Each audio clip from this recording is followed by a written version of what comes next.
রাজধানীর জাতীয় প্রেসক্লাবে উগ্রবাদের বিরুদ্ধে এক জমজমাট অংশগ্রহণমূলক আলোচনা সভা অনুষ্ঠিত হয়েছে। অনুষ্ঠানে উগ্রবাদ দমনে সম্মিলিতভাবে কাজ করার প্রত্যয় ব্যক্ত করেছেন দেশের বিভিন্ন পেশার গুরুত্বপূর্ণ ব্যক্তিরা। গতকাল জাতীয় প্রেসক্লাবের তফাজ্জল হোসেন মানিক মিয়া হলে হিজবুত তৌহিদ ঢাকা মহানগরের উদ্যোগে এই আলোচনা সভার আয়োজন করা হয়। এতে মুখ্য আলোচক হিসেবে বক্তব্য রাখেন সংগঠনের শীর্ষ নেতা ইমাম হোসেন মোহাম্মদ সেলিম।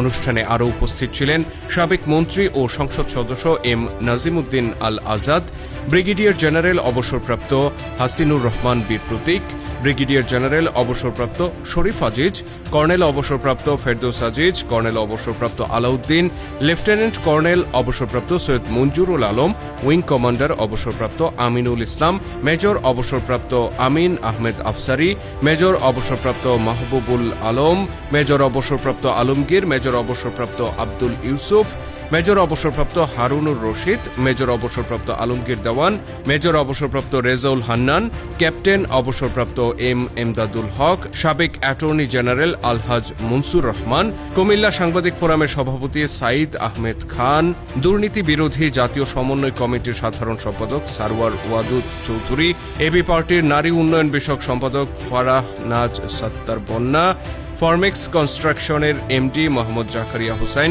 ধানমন্ডি সরকারি বালক উচ্চ বিদ্যালয়ের সাবেক প্রধান শিক্ষক মোহাম্মদ ইনসান আলী, বিশিষ্ট কথা সাহিত্যিক আমির হোসেন, ইঞ্জিনিয়ার কাজী রেজাউল ইসলাম, ইঞ্জিনিয়ার মোহাম্মদ রানা, অ্যাডভোকেট মোহাম্মদ ইয়ারুল ইসলাম, অ্যাডভোকেট মিজানুর রহমান সবুজ, অ্যাডভোকেট মোহাম্মদ হাসান আলী, অ্যাডভোকেট মোহাম্মদ আকবর হোসেন এবং অবসরপ্রাপ্ত ব্যাংক কর্মকর্তা আবুল হোসেন সহ বিভিন্ন শ্রেণী পেশার গুরুত্বপূর্ণ ব্যক্তিরা। এ সময় মুখ্য আলোচকের বক্তব্যে হিজবুত তৌহিদের ইমাম হোসেন মোহাম্মদ সেলিম বলেন, বাংলাদেশ বর্তমানে একটি কঠিন পরিস্থিতির মধ্য দিয়ে যাচ্ছে।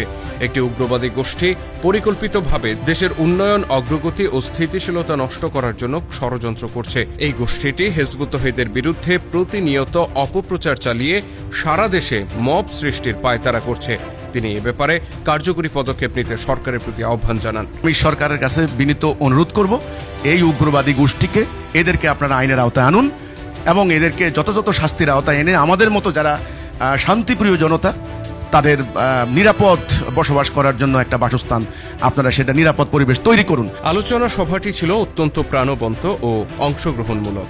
অনুষ্ঠানে বক্তারা বাংলাদেশের স্থিতিশীলতা ও সম্প্রীতিমূলক পরিবেশ বজায় রাখতে সম্মিলিতভাবে কাজ করে যাওয়ার প্রত্যয় ব্যক্ত করেন।